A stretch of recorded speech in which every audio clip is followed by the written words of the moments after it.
हाँ बच्चों, लास्ट वाले क्लास में हम लोगों ने पढ़ा था, क्योंकि ये क्रैश कोर्स है तो हम लोग लिमिटेड चीजें डिस्कस कर रहे हैं। लास्ट वाले क्लास में हमने लोगों ने देखा था कि किसी भी बॉडी पे फोर्स कैसे काम करता है और कैसे कैसे सवाल बनते हैं, उसके एप्लीकेशन क्या होते हैं, ये सारी चीजें हम लोगों ने देख ली थी लास्ट क्लास तक। तो अब आज वाली क्लास में हम लोग उसके आगे देखने वाले हैं कि अगर हमारी सर्फेसेस पे फ्रिक्शन हो तो वो उनमें कैसे हम सवालों को सॉल्व करेंगे, किस तरीके के प्रॉब्लम्स बनेंगे और क्या क्या उनके तरीके होंगे। पिछली वाली क्लास में सारी सरफेस, पिछली वाली क्लास तक के जो 2 लेक्चर थे, दोनों ही लेक्चर में जो सरफेस थी वो सब स्मूथ थी, मतलब उनमें कोई भी फ्रिक्शन मौजूद नहीं था। आज वाले लेक्चर में जितनी भी सरफेसेस मिलेंगी वो सब कैसी मिलेंगी, रफ मिलेंगी। तो जरा आज हम रफ सरफेस के लिए भी देखना शुरू कर दें और ये भी जानेंगे कि फ्रिक्शन कितना इंपॉर्टेंट होता है। तो एक एक करके पढ़ना स्टार्ट करते हैं। सबसे पहले हम लोग स्टार्ट करते हैं एक जनरल चीज से। हमने एक कॉमन सी सरफेस ली जो आप लेते हो जनरल, इस तरीके से, जो घरों में होती है, रियल सरफेस इस तरीके की ली और इस पे एक ब्लॉक रखा था इस तरीके का। अब इस ब्लॉक को कोई खिसकाना चाहता था। अब इस ब्लॉक को अगर कोई खिसकाना चाह रहा था, यहाँ एक भाई साहब खड़े थे, वो इस ब्लॉक को खिसकाना चाह रहे थे। इनने पहले थोड़ा सा फोर्स लगाया, ब्लॉक नहीं खिसका, थोड़ा और फोर्स बढ़ाया, ब्लॉक नहीं खिसका, फिर बहुत ज्यादा फोर्स बढ़ा दिया, तब भी ब्लॉक नहीं खिसका, इनने पूरी ताकत से लगा दिया। इतने के बाद जब ये पूरी ताकत से फोर्स लगा रहे थे, इनसे नहीं खिसक रहा था, उसके बाद एक हल्का सा हवा का झोंका आया, या यहाँ पे कोई चूहा आया, उस चूहा ने हल्का सा इस पे हिट किया, पांव से छोड़ थोड़ा सा टच कर दिया और फिर ये ब्लॉक चलने लगा। ये बिल्कुल रियल कहानी है। तो अगर ये ब्लॉक चल रहा है तो इसका ये मतलब है कि ये हुआ क्या है, इसके पीछे क्या इसकी कहानी रही होगी, इस पूरे के पूरे प्रकरण के पीछे। इसको थोड़ा समझने की कोशिश करते हैं और यहीं से हमें फ्रिक्शन का एक आइडिया मिल जाएगा कि फ्रिक्शन क्या था, क्यों लगा, किस तरीके से लगा। तो एक सरफेस का टुकड़ा हम जूम करते हैं। हमने एक सरफेस का छोटा सा टुकड़ा जूम किया, इस तरीके से था। नीचे वाली सरफेस भी इस तरीके की थी। अब ये नीचे वाली सरफेस है, ये ऊपर वाली सरफेस है। इन दोनों के बीच में जब आप कोई भी रियलिस्टिक सरफेस लेते हो तो रियलिस्टिक सरफेस पतली नहीं, मतलब पैनी नहीं, मतलब वैसी नहीं होती है स्मूथ। उसमें क्या होता है, कुछ दांत होते हैं, उन दांतों के बीच में क्या हो जाते हैं, ऊपर वाले के दांत उनमें फंस जाते हैं, यानी कि क्या हो जाती है आपस में इंटरलॉकिंग।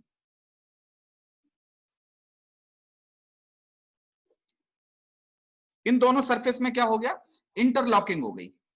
अब इस इंटरलॉकिंग को तोड़ने के लिए ये भाई साहब ने थोड़ा फोर्स लगाया, थोड़ा फोर्स लगाया, इस इंटरलॉकिंग ने उसको रोक लिया, फिर थोड़ा और फोर्स लगाया, इस इंटरलॉकिंग ने उसको भी रोक लिया।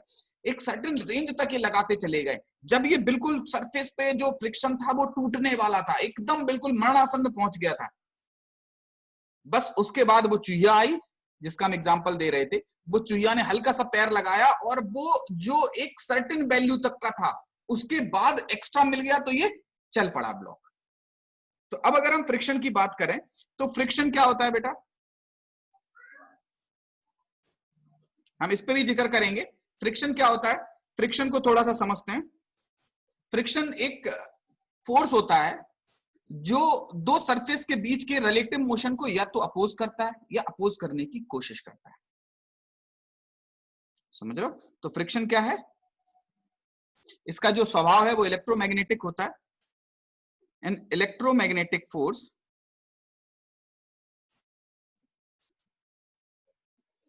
which tries to oppose relative motion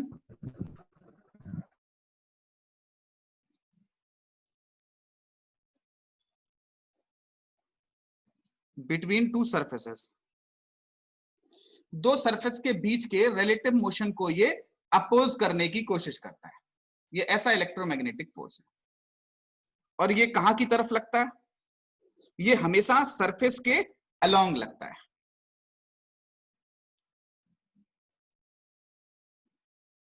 always acts along the surface. अब एक बात समझो बेटा कि ये जो फ्रिक्शन होता है ये दो टाइप का होता है। अभी हम इस पे भी पहुंचेंगे, पहले हम जरा फ्रिक्शन को समझा है तो फ्रिक्शन के दो टाइप भी समझ लें। शुरू में ये फोर्स सेल्फ एडजस्टिंग था। अगर आपको कहानी याद आ रही हो तो हमने आपसे कहानी में कहा था कि शुरू में इसने थोड़ा फोर्स लगाया, इसने थोड़ा सा फोर्स लगा के इसको रोक दिया, इसने और ज्यादा लगाया, इसने और ज्यादा लगा के इसको रोक दिया, इसने जब बहुत ज्यादा लगाया तब इसने बहुत ज्यादा लगा के रोक दिया, फिर भी ये नहीं चला।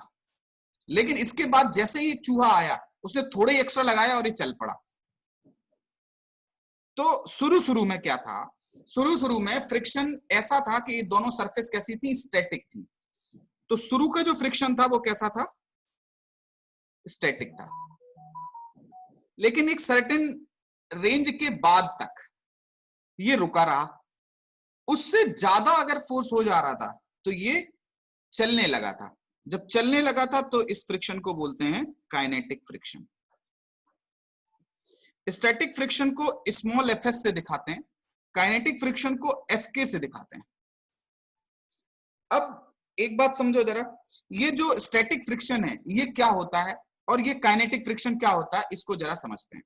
लेकिन उससे पहले हम एक बात बताना चाह रहे थे कि अगर आप इस सरफेस पे देखो, इस ब्लॉक पे, तो इस ब्लॉक की एफबीडी ये कहती है कि इस पे पहले तो mg लगेगा ही लगेगा। इधर से क्या लगेगा, इधर से लगेगा एक नॉर्मल फोर्स, और साथ ही साथ क्योंकि यहां से एक F का फोर्स लग रहा था तो उसको रोकने के लिए एक फ्रिक्शन लगेगा अपोजिट डायरेक्शन में, इधर की तरफ।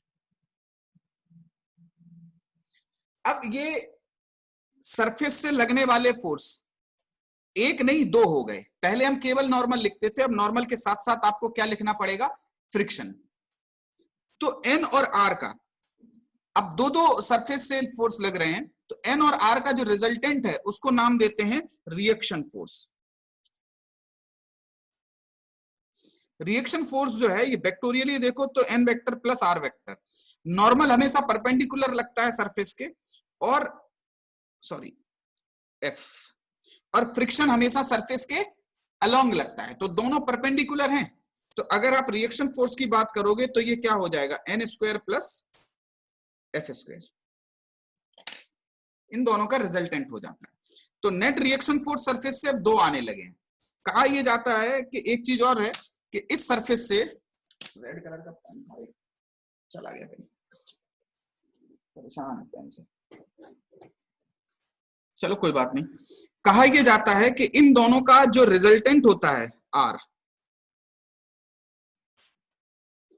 इसका ये ढक्कन भी जा रहा है, बड़ी बुरी दुर्दशा है, रुकना। चलो देखो बेटा, तो अब ये जो रिएक्शन फोर्स है ये दो से मिलके बन रहा है, F से और N से। कट हमने इसलिए लगाया क्योंकि N और F आपके बने हुए हैं, R इनका रिजल्टेंट है। ये रिजल्टेंट फ्रिक्शन से जितना एंगल बनाता है, फ्रिक्शन से नहीं सॉरी, थीटा, जो नॉर्मल से जितना एंगल बनाता है उसको बोलते हैं हम angle of friction.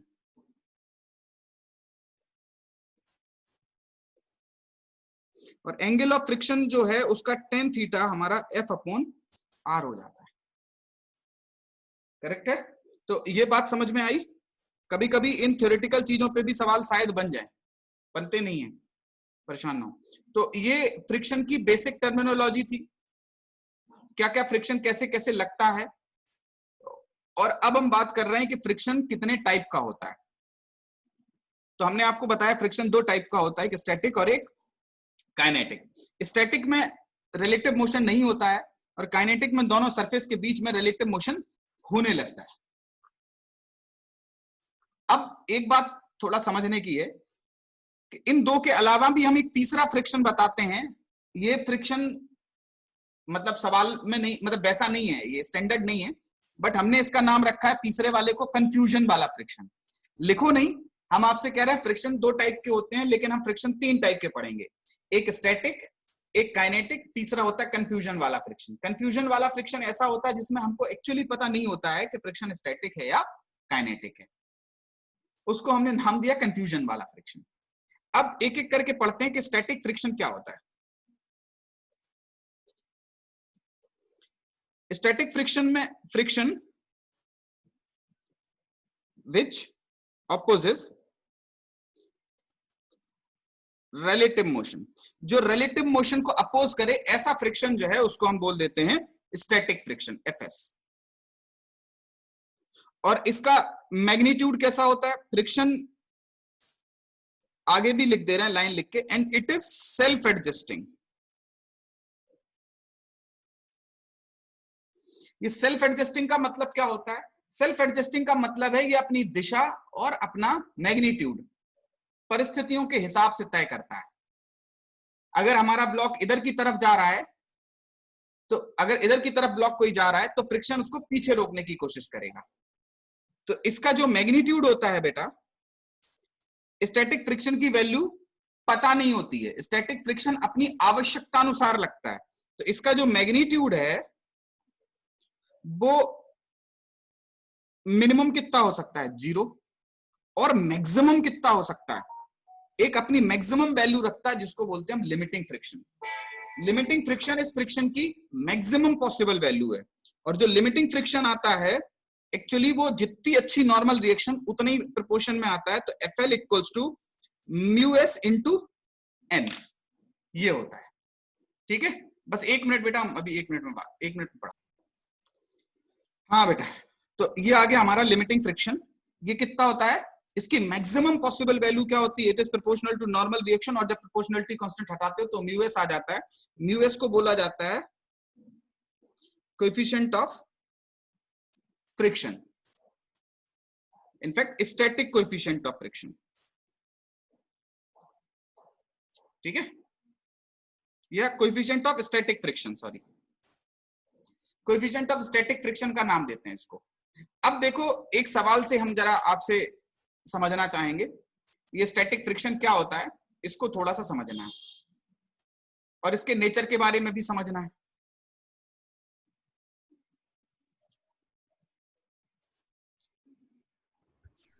Find FS and FL limiting friction.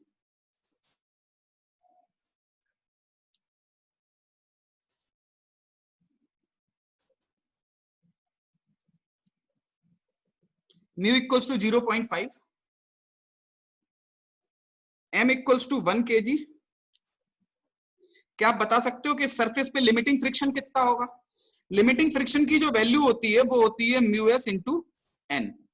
Mu S कितना है बेटा, 0.5, और n कितना है, n निकालने के लिए आपको एबीडी बनानी पड़ेगी। यहां पे लिखोगे आप mg, कितना आ जाएगा 10, यहां से आ जाएगा आपका n, यहां से t, इधर से f, जो भी आए, लेकिन n की वैल्यू फिक्स रहेगी, कितनी रहेगी, 10।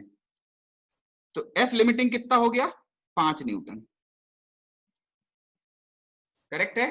अब ये पहला सवाल f लिमिटिंग ही कर लो इसका। सेकंड वाले पार्ट में हम इसी में पूछ रहे हैं, आपको एक टेबल को भरनी है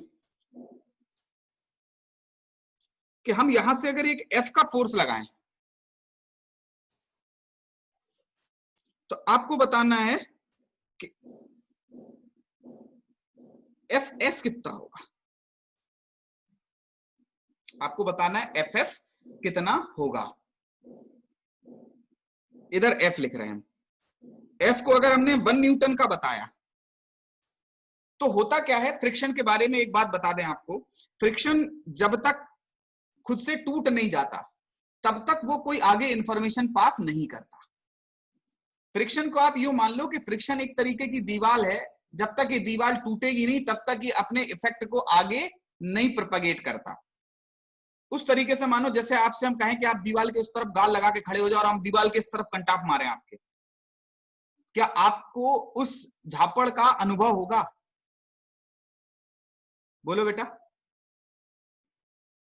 हमारी आवाज जा रही है सब तक? Yes sir. ठीक है, तो अगर हम आपसे कहें कि आप दीवार के उस तरफ गाल चिपका के खड़े हो जाओ और हम दीवार के इस तरफ से मारेंगे तो आपको अनुभव नहीं होगा तब तक जब तक कि दीवार टूटेगी नहीं। हाँ, अगर हम सन्नी देओल टाइप का हाथ मारते हैं जिससे दीवार जो है उखड़ जाए तो आपको महसूस होगा। Yes sir. तो यही चीज फ्रिक्शन के साथ भी है। कि जब तक फ्रिक्शन टूटेगा नहीं। अब एक बात समझो जरा बेटा, हम ये कह रहे हैं कि फ्रिक्शन अगर कैपिटल एफ की वैल्यू आपने 1 न्यूटन लगाई तो ये फ्रिक्शन क्या करेगा, फ्रिक्शन अपने आप को इधर की तरफ लगाएगा एफ एस।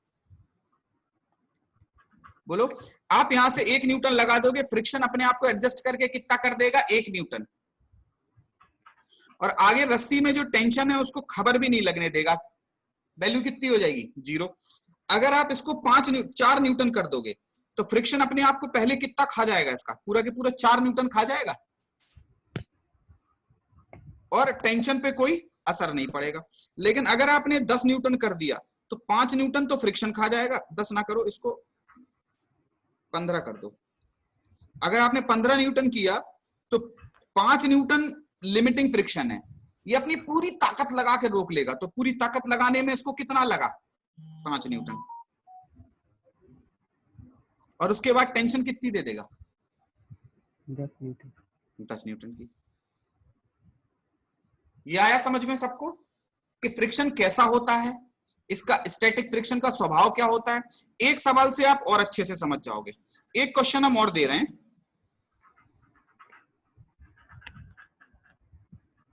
हालांकि इसको हम सबसे पहले लेते तो ज्यादा अच्छा होता। हमने यहां से एक एफ का फोर्स लगाया, हमने बोला इन दो सरफेस के बीच में लिमिटिंग फ्रिक्शन है 20 न्यूटन। इन दो सरफेस के बीच का जो लिमिटिंग फ्रिक्शन है वो कितना है, 20 न्यूटन।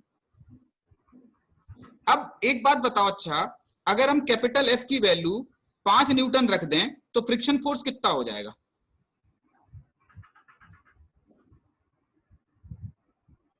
बोलो।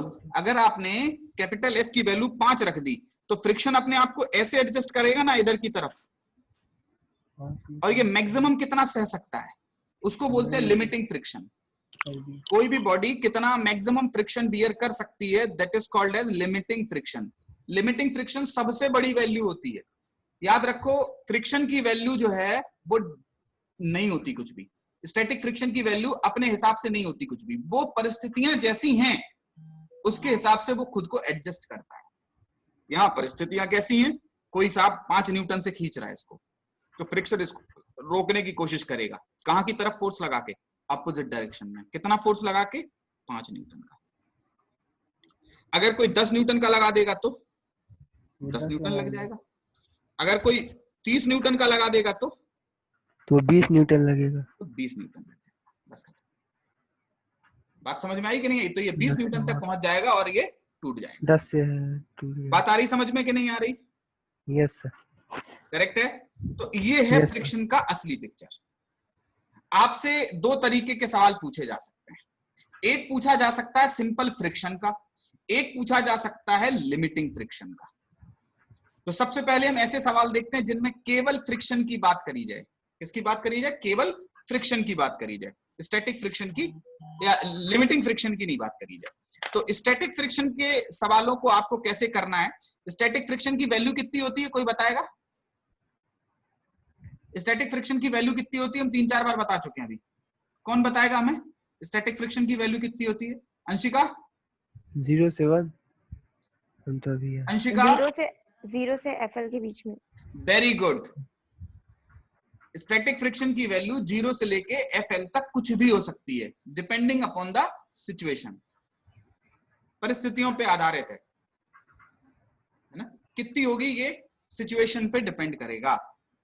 अब जरा आगे बढ़ते हैं, चलो देखो, हमने बोला एक इंक्लाइंड प्लेन था, थीटा का एंगल था, इंक्लिनेशन था, इस पे m मास का ब्लॉक रखा है और ये किस पे है? रेस्ट पे है। सवाल ये कि आप बता सकते हो फाइंड फ्रिक्शन एक्टिंग, ये रफ है, कोएफिशिएंट ऑफ फ्रिक्शन कितना है? म्यू। हमारा क्वेश्चन है find FS, static friction acting on the block. Find static friction acting on the block. बताओ बेटा।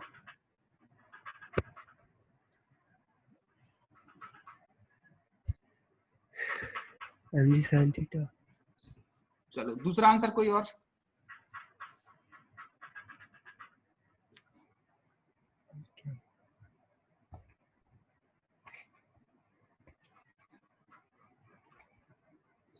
शिवानी का भी आया mg sin theta. Very good. देखो भाई, कोई चीज रेस्ट पे है तो उस पे कितना फोर्स लगेगा ये परिस्थितियों पे देखा जाएगा। इसके लिए अपना वही फंडा है टेक्सी वाली, टेंशन एक्सेलरेशन लिखना नहीं, कंस्ट्रेंट की बात है ही नहीं, इक्वेशन और एफबीडी और इक्वेशन। तो एफबीडी इसकी बनाए, इधर mg लगेगा, आप जानते हो ये वाला एंगल हो जाएगा थीटा, यहां से क्या लगेगा n। अब देखो फ्रिक्शन की दिशा आपको तय करनी है, तो फ्रिक्शन की दिशा तय करने के लिए हम आपको एक बात बता दें। आप मान लो कि ये दो सरफेस स्मूथ हैं, स्मूथ मान लो। अब ये कहां की तरफ भागने की कोशिश करेगा ब्लॉक? नीचे की तरफ। तो अगर नीचे की तरफ भाग रहा है तो फ्रिक्शन इसके मोशन को अपोज करेगा। कहां की तरफ लग के? ऊपर की तरफ। तो यहां से क्या आ जाएगा बेटा? F इक्वल्स टू क्या हो जाएगा?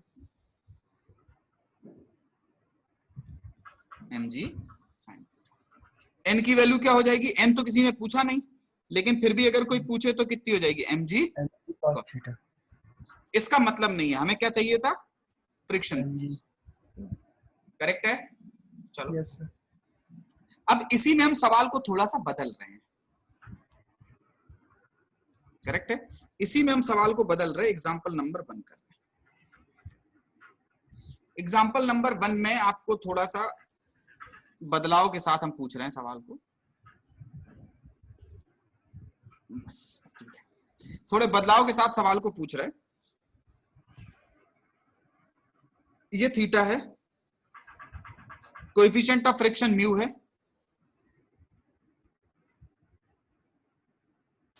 Find theta max for which block can remain at rest.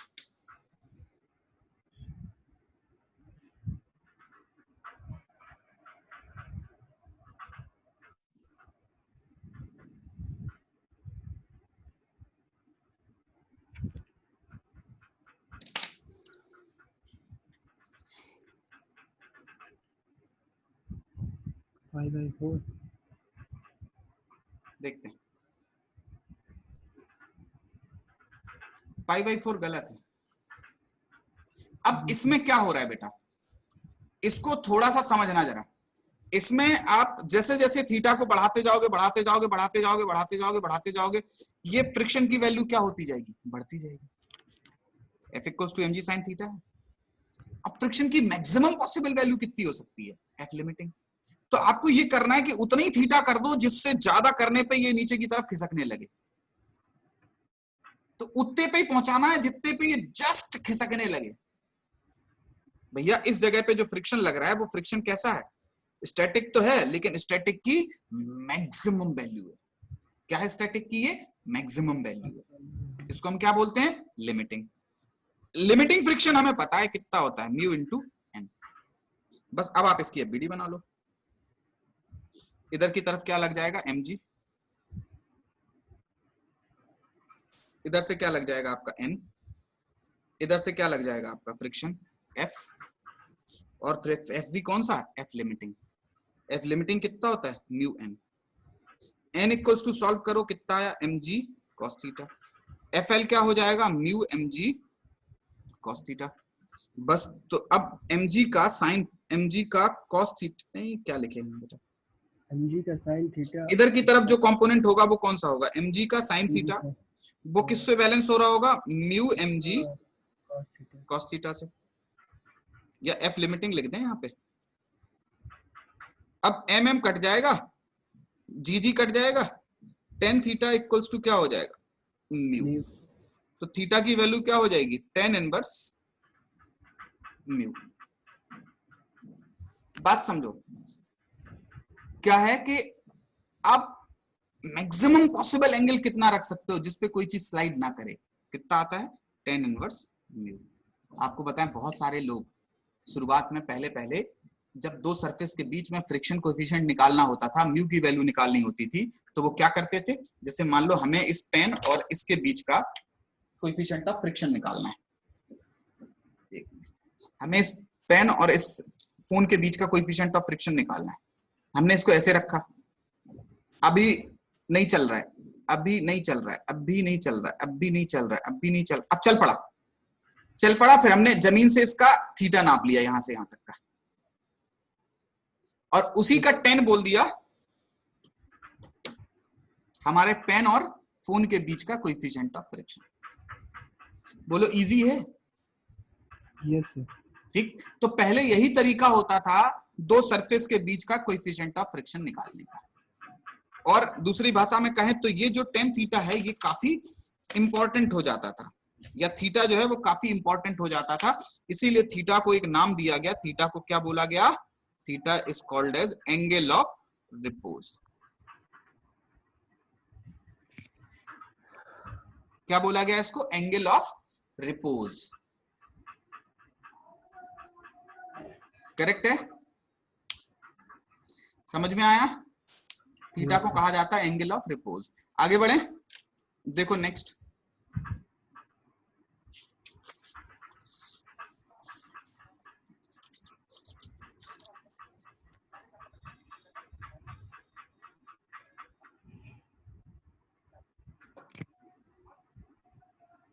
Theta को कहा गया एंगल ऑफ रिपोज। अब आगे बढ़ते हैं और नेक्स्ट देखते हैं। अगली चीज है इसी पे ही बेस्ड, अगर आपको समझ में आया हो तो एक क्वेश्चन अब अपनी तरफ से करके दिखाओ।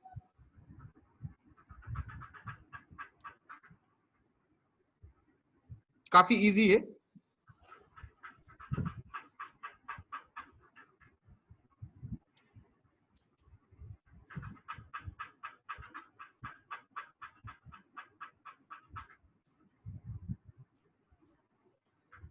Find mx, find maximum value of capital M for which system can remain at rest. दोनों का मास mm है। नहीं, एक का मास स्मॉल m, एक का मास कैपिटल M है।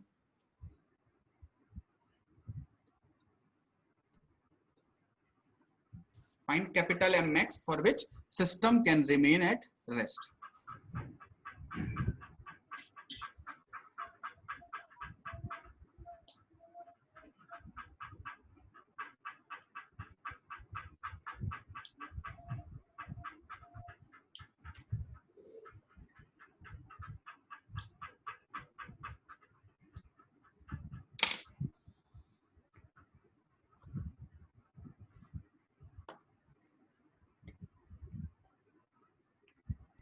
m/2 कितना आ रहा है? m/2। हाँ। चलो देखें, शिवानी का भी मैसेज आया m/2। देखते हैं। देखो बेटा, मैक्सिमम पॉसिबल वैल्यू पूछी जा रही है, इतनी ज्यादा कि ये जस्ट नीचे की तरफ खिसकने लगे। इंपेंडिंग स्टेट भी कहते हैं। इसकी स्टेट कैसी है? इधर की तरफ जाने की कोशिश कर रहा है, नीचे की तरफ जा रहा है। Yes sir. जाने की कोशिश कर रहा है, बस ये अपनी पूरी ताकत लगा के रोके पड़ा है। मतलब ये टूटने वाला है, ये कह रहा है यार भैया अब मत खींचना, अब हम टूट जाएंगे। तो ये किधर की तरफ रोके पड़ा था? इसकी जाने की टेंडेंसी कहां थी? अगर ये स्मूथ होता तो आगे भागता, इस पे फ्रिक्शन कहां लगेगा? पीछे। अब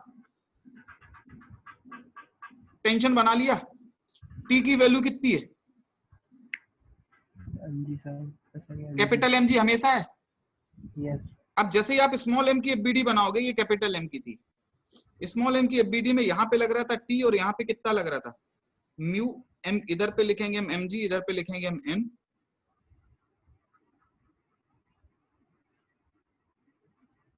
भैया एफ लिमिटिंग लग रहा है यहां पे, एफ नहीं लग रहा है। अब कितना लग रहा है? लिमिटिंग लग रहा है। तो लिमिटिंग आपसे कहा नहीं जाएगा प्रॉब्लम में कि लिमिटिंग है, बट परिस्थितियां आपको अपने आप महसूस करा देंगी कि it is a case of limiting friction. समझ रहे हो?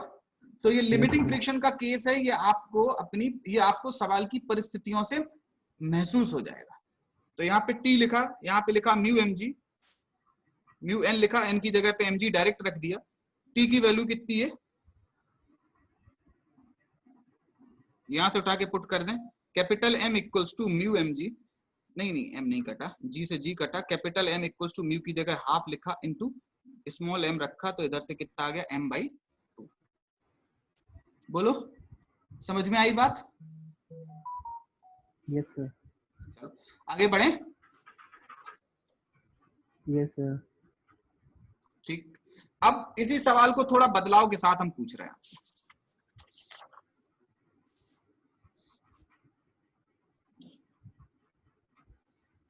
देखो, बदलाव के साथ पूछ रहे हैं इस तरीके से,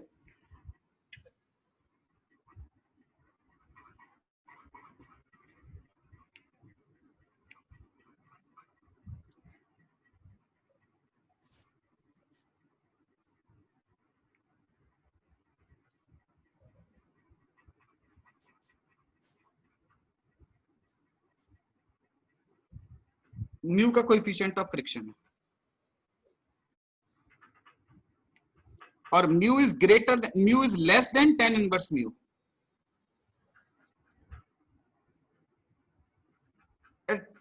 theta is greater than tan inverse mu, गलत लिख गए हम।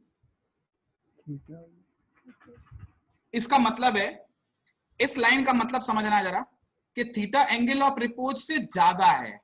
एंगल ऑफ रिपोज के नीचे क्या होता है, कोई बॉडी रेस्ट पे रहती है और फ्रिक्शन स्टैटिक होता है।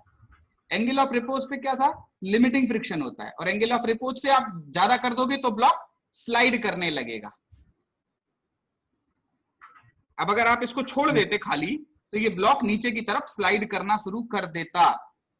आपको बताया था एंगल ऑफ रिपोज पे मैक्सिमम था ये, ठीक है। इससे अगर आपने ज्यादा कर दिया होता तो ये ब्लॉक नीचे की तरफ चलना शुरू कर देता। Yes sir. यहां पे it is given that theta is greater than tan inverse mu. जो इंक्लिनेशन है वो एंगल ऑफ रिपोज से ज्यादा है, तो मतलब अगर स्वाभाविक तौर पे देखोगे तो इसकी टेंडेंसी नीचे जाने की थी। And question is asked, find capital M min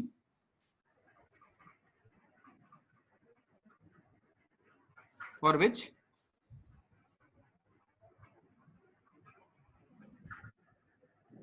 system can remain at rest.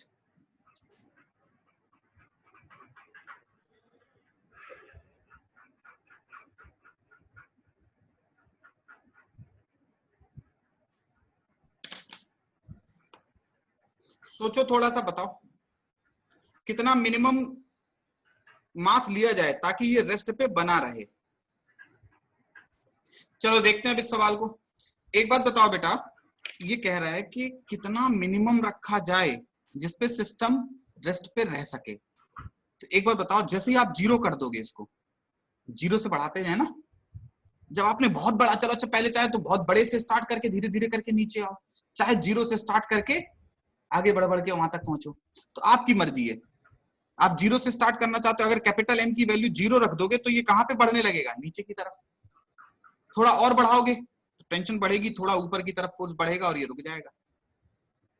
तो इतना ही करना है, जिससे अगर कम करने पे ये कहां की तरफ बढ़ने लगे, नीचे की तरफ जाने लगे। याद रखो, कैपिटल M की वैल्यू कम से कम कितनी रखनी है, उतनी रखनी है कि जिससे और कम कर दोगे तो ये नीचे की तरफ भागने लगे।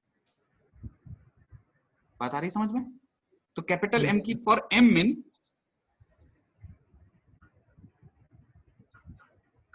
ठीक, जो टेंडेंसी होगी वो कहां जाने की होगी, नीचे।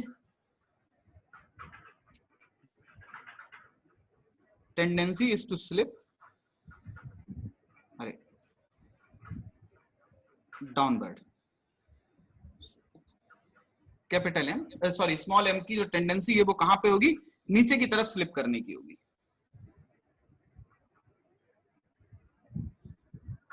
स्मॉल m बनाए। कैपिटल M में तो कोई झंझट ही नहीं है, कैपिटल M की वैल्यू तो हमेशा क्या हो जाएगी, t के बराबर। ये तो रेस्ट पे है ही है, तो इधर पे जो लगेगा t का वैल्यू वो कितना हो जाएगा, कैपिटल M जी। इधर से नॉर्मल रिएक्शन लगेगी। साथ ही साथ अब अगर कैपिटल M की वैल्यू कम कर रहे हो तो ये नीचे भागने की कोशिश करेगा, ठीक। तो उतनी रखनी है जिसपे ये बस नीचे की तरफ ही भागे। नीचे की तरफ अगर ये भागने की कोशिश करता है तो फ्रिक्शन कहां लगेगा इस पे बच्चों, ऊपर। और वो कितना होगा, लिमिटिंग। इसकी वैल्यू कितनी होगी, म्यू एन। बस ये एंगल थीटा होता है, n इक्वल्स टू क्या हो गया हमारा mg cos थीटा, और इधर की तरफ देखोगे mg sin थीटा की वैल्यू क्या हो जाएगी, capital mg plus mu n, n की वैल्यू उठा के यहां से रख दो, तो small mg sin theta equals to capital mg plus mu mg cos theta. mg से g उड़ा, capital M equals to small m sin theta minus mu cos theta. अरे उल्टा उल्टा उल्टा बोल गए बेटा, नहीं सही है शिवानी, उल्टा आ रहा था आपका।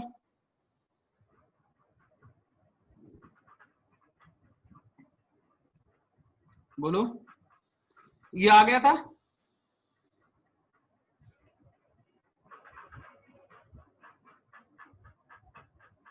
बोलो आ गया था कि नहीं।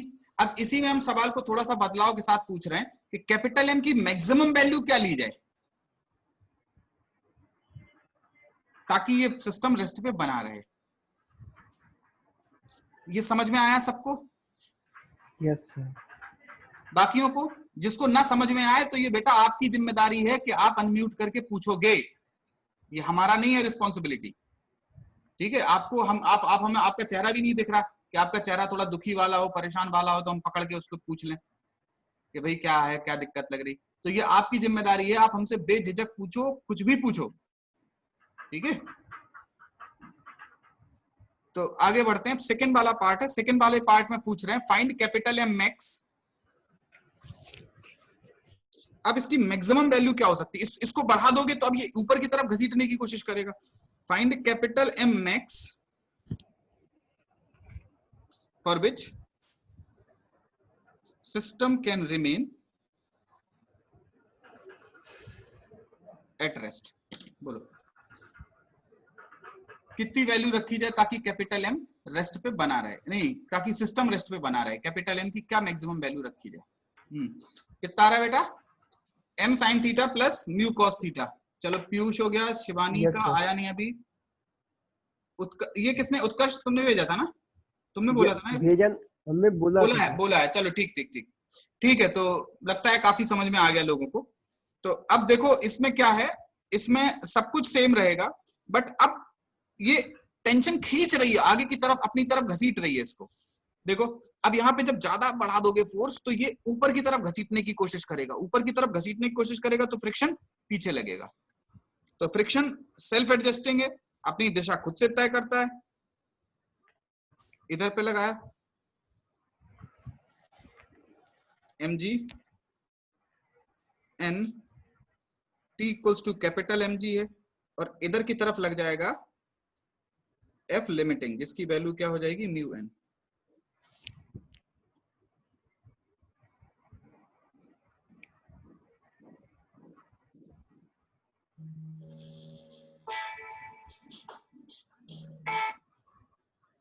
Mu mg cos theta plus small m, एक minute, small mg sin theta equals to capital mg। तो कैपिटल M की वैल्यू कितनी आ गई, g से g कटा, mu m cos theta plus m sin theta. सब कुछ वही रहा, बस बीच में प्लस का साइन आ गया। अब अगर हम आपसे एक सवाल ऐसा पूछ लेते, अब आप बताना जरा, हम आपसे ये क्वेश्चन नहीं पूछते कि 1 और 2 बताओ, हम आपसे ये कहते कि कैपिटल M की क्या वैल्यू हो, values of capital M for which system can remain at rest. तो क्या वैल्यू रखी जाए कैपिटल M की, ये रखी जाए M min से बड़ी और M max से छोटी। इनमें से कोई भी वैल्यू ले लोगे तो ये सिस्टम रेस्ट पे बना रहेगा। M min यहां से निकाल लोगे, M max यहां से निकाल लोगे। बोलो समझ में आई बात? यस। ठीक है, तो ऐसे सवाल भी पूछे जाते हैं। अब देखो लिमिटिंग फ्रिक्शन के हमने काफी सवाल देख लिए, आई होप समझ में भी आए होंगे थोड़े थोड़े। Yes sir. अब हम आते हैं अगले टॉपिक पे, काइनेटिक फ्रिक्शन पे। ये काइनेटिक फ्रिक्शन क्या होता है? हालांकि लिमिटिंग फ्रिक्शन का एक क्वेश्चन और देख लें, यस सर। जो हमने सबसे पहले बताया था कि इसका स्वभाव क्या होता है, जब तक ये टूटेगा नहीं तब तक ये आगे बताएगा नहीं अपनी बात।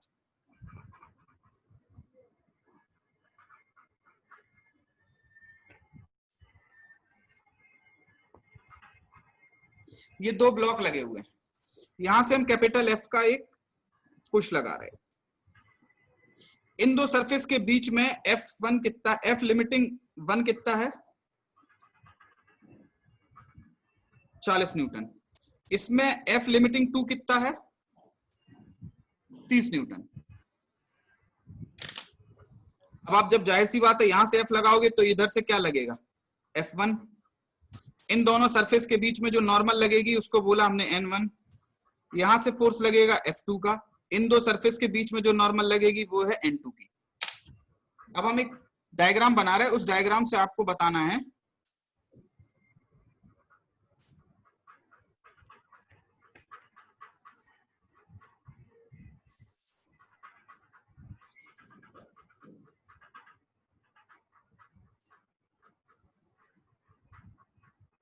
यहां पे लिखेंगे हम कैपिटल एफ की वैल्यू। आपको बताना है F1 कितना होगा, N1 कितना होगा, F2 कितना होगा, N2 कितना होगा। कैपिटल एफ की वैल्यू हम देते जा रहे हैं। तो ये पूरी टेबल आपको भरनी है उस प्रोसेस से जो हमने सबसे पहले बताई थी चैप्टर के स्टार्टिंग में। पहले सरफेस पे लिमिटिंग फ्रिक्शन 40 न्यूटन है, दूसरी सरफेस पे लिमिटिंग फ्रिक्शन 30 न्यूटन है। आपको बताया जा रहा है कि सबसे पहले लगा था 30 न्यूटन का, 60 न्यूटन का,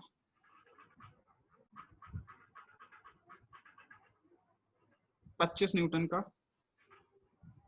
65 न्यूटन का, 80 न्यूटन का, 90 न्यूटन का। इसमें से एक हम बता रहे हैं, बाकी के आपको भरने हैं।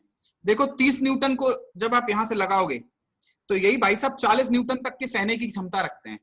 तो पूरी की पूरी 30 न्यूटन वाले को 30 न्यूटन लगा के रोक देगा और इस नॉर्मल को पता भी नहीं चलेगा। जब इसे पता नहीं चला तो आगे भी कोई इंफॉर्मेशन नहीं जाएगी। जब आपने 60 किया, 60 पे क्या हो रहा होगा बेटा? 60 पे 40 वाले भाई साहब ने अपनी पूरी दम तोड़ दी थी। आगे नॉर्मल को कितना दिया? 20। अब जब इस पे 20 का पुश लगेगा तो इसको रोकने के लिए भी कितना लग जाएगा? 20। मैक्सिमम 30 था इसका, बस 20 लगा के यहाँ पे रोक लिया, आगे कोई इंफॉर्मेशन नहीं गई। अब आपको ये सारे भरने हैं, 25, 65, 80, 90। ये पूरी टेबल आपको खुद से भरनी है। भरो फटाफट। चलो देखो आ गए बेटा, कई लोगों की सही सही आंसर भी आए हैं। तो 30, 0, 0, 40, 20, 20, 10। अब अगर हमने इधर पे 25 लगाया है तो 25 पे क्या होगा? इधर लगेगा 25, N1 की वैल्यू हो जाएगी 0, आगे कोई इंफॉर्मेशन पास ही नहीं होगी, पूरा खा जाएगा। ये 40 में से 25 कम ही होता है, इसको तो ओवरकम कर नहीं पाएगा, आगे कोई खबर नहीं जाएगी। जब 65 लगाया तो भैया 40 यहां पे लगा और 25 यहां गया। इससे जब 25 से पुश होगा तो फ्रिक्शन पूरी 25 लगा के इसको रोकेगा, आगे कोई खबर इधर तक नहीं पहुंचेगी। 80 वाले पे क्या हो रहा होगा बेटा? 80 वाले में 40 ये खा जाएगा, इधर कितना जाएगा? 40 ही जाएगा। 40 खा गया, 80 लगा था तो 40 ही इधर पास हुआ एक्स्ट्रा। उस 40 को इस 30 ने रोका, बचे हुए 10 को इस नॉर्मल ने एडजस्ट किया। 80 वाला कितने लोगों का सही था? मेरा सही था। तो जिनका सही नहीं था वो 90 वाला सही करें। गुड गुड, शाबाश बेटा, वेरी गुड। चलो 90 वाला करो। 40, 50, 30, 20।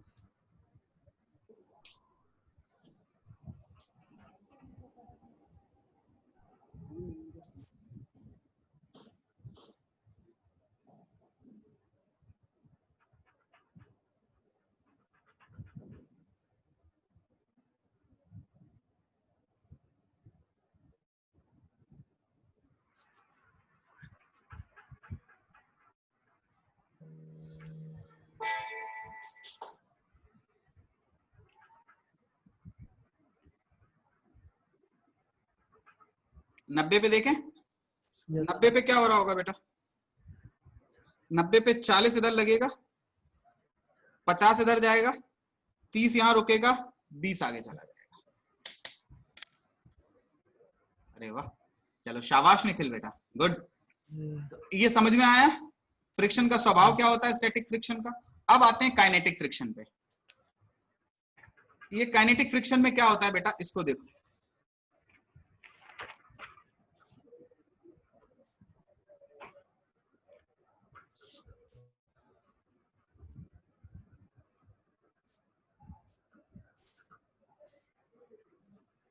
काइनेटिक फ्रिक्शन में एक बार इंटरलॉकिंग टूट गई, देखो दो तरीके से लगता है फोर्स।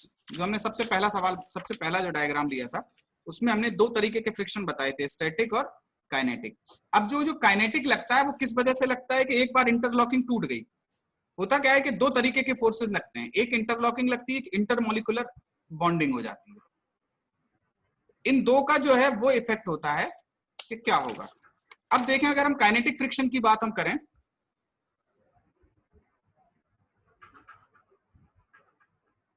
काइनेटिक फ्रिक्शन में क्या होता है, ये देखो बेटा, काइनेटिक फ्रिक्शन जो है ये एक फिक्स्ड वैल्यू होता है और ये कहां की तरफ लगता है, अपोजिट। पहले क्या था, टेंडेंसी टू रिलेटिव मोशन था, अब ये किसको अपोज करता है, friction which opposes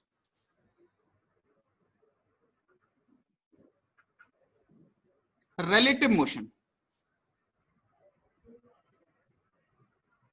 between two surfaces।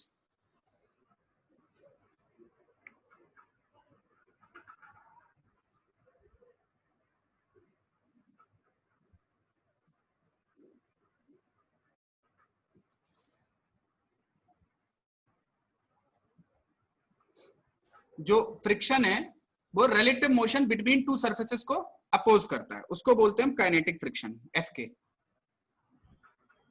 ठीक है, अब बात आ रही है, देखो बेटा ये जो काइनेटिक फ्रिक्शन है ये होता क्या है, ये फिर से प्रोपोर्शनल टू जितनी ज्यादा नॉर्मल रिएक्शन रहेगी उतनी अच्छी बॉन्डिंग, उतनी अच्छी जो है वो ऐसे दब जाएंगे दांत, जो इंटरलॉकिंग है उतनी अच्छी हो जाएगी। यस।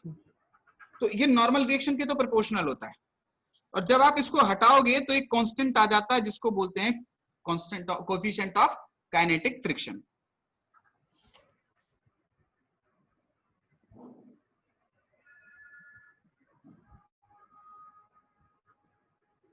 क्या होता है, कोएफिशिएंट ऑफ काइनेटिक फ्रिक्शन।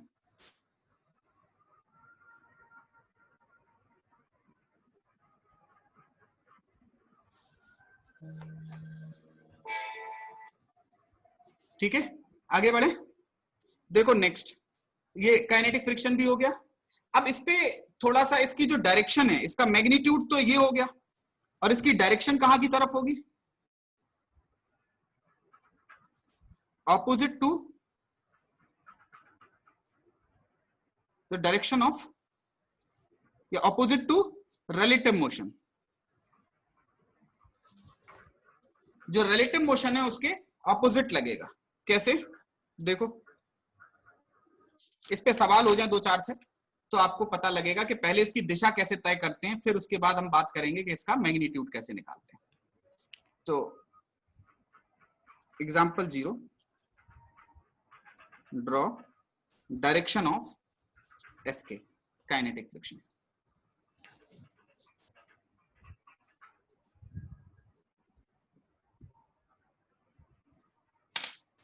चार मीटर पर सेकंड से चल रहा है, इस वाली सरफेस पे बैठ जाओ, इससे देखो आगे वाली सरफेस कहां की तरफ जा रही है, आगे की तरफ, तो इसको फ्रिक्शन कहां की तरफ रोकेगा, पीछे की तरफ, F1 लगा दो। एग्री। दूसरा, अगर हम ऐसा बना दें कि इस पे दो ब्लॉक रखे थे, एक ब्लॉक ऐसे था, एक ब्लॉक ऐसे था, ये वाला ब्लॉक चल रहा था आगे की तरफ 4 मीटर पर सेकंड से, ये वाला इधर की तरफ चल रहा था 3 मीटर पर सेकंड से, क्या होगी फ्रिक्शन की डायरेक्शन, 1 मीटर पर सेकंड उधर की तरफ। अगर हम इस पे बैठ के देखें तो ये 3 से आगे जा रहा है, इधर की तरफ लगा देंगे हम, क्या हो जाएगा, F1। अरे भाई इस पे बैठ के देखोगे तो ये सरफेस कहां भागती हुई दिखेगी, आगे की तरफ, तो फ्रिक्शन इसको पीछे की तरफ रोकेगा। वहीं आप इस पे बैठ जाओ, जब आप इस पे बैठोगे तो 3 इधर लगेगा, अरे जिस पे बैठते हो उसको रोका जाता है, इसको रोकने के लिए 3 इधर लगेगा, 3 इस पे लग जाएगा, तो इस पे बैठ के ये 7 से आगे चलती हुई दिखाई देगी। इस पे बैठ के ये वाला ब्लॉक 7 मीटर पर सेकंड से इधर की तरफ जाता हुआ दिखाई देगा। तो इसको रोकने के लिए इस वाली सरफेस पे फ्रिक्शन कहां की तरफ लगेगा, पीछे की तरफ। अब इसने इस पे पीछे लगाया है तो ये इस पे आगे लगाएगा सेम अमाउंट का फ्रिक्शन। बताओ बेटा, फ्रिक्शन की डायरेक्शन देखना आया सही से? बोलो। एक बार और फिर से बता दे रहे हैं हम कि देखो, दिशा देखने के लिए क्या करते हो, नीचे वाले सरफेस पे बैठे, अब नीचे वाले सरफेस के रिस्पेक्ट में ये वाला कहां की तरफ जा रहा है सरफेस, आगे की तरफ 4 मीटर पर सेकंड से, तो फ्रिक्शन इसको रोकेगा, कहां की तरफ फोर्स लगाएगा, पीछे की तरफ। पीछे की तरफ 4 मीटर। Very good. अब वही यहां पे भी देखो, इस पे देखोगे तो नीचे वाली सरफेस किससे जा रही है, 3 मीटर पर सेकंड से आगे जा रही है, तो इस पे बैठ के ये वाली सरफेस आगे जाती हुई दिखाई दे रही है, इसलिए इस पे फ्रिक्शन कहां की तरफ लगेगा, पीछे की तरफ, इधर की तरफ, इधर जा रही है तो इधर की तरफ, अपोजिट।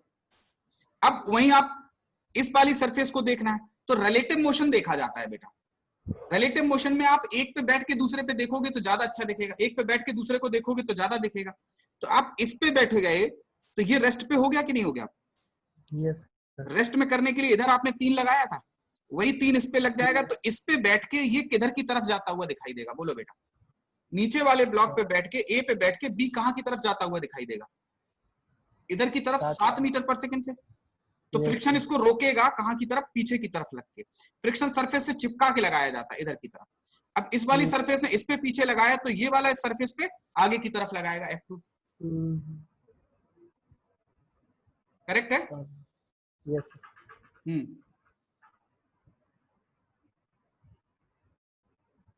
समझ में आई बात कि नहीं आई? Yes sir. चलो आगे बढ़े।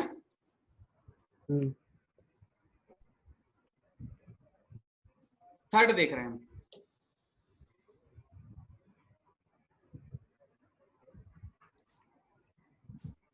थर्ड देखो,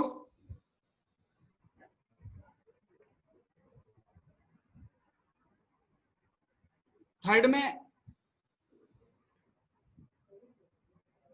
ये चल रहा था 2 मीटर पर सेकंड से, ये चल रहा था, ये 1 से चला दो, चलो 3 से नहीं चलाओ इसको, 1 से चलाओ, 1 मीटर पर सेकंड से। जरा ड्रॉ करो डायरेक्शंस।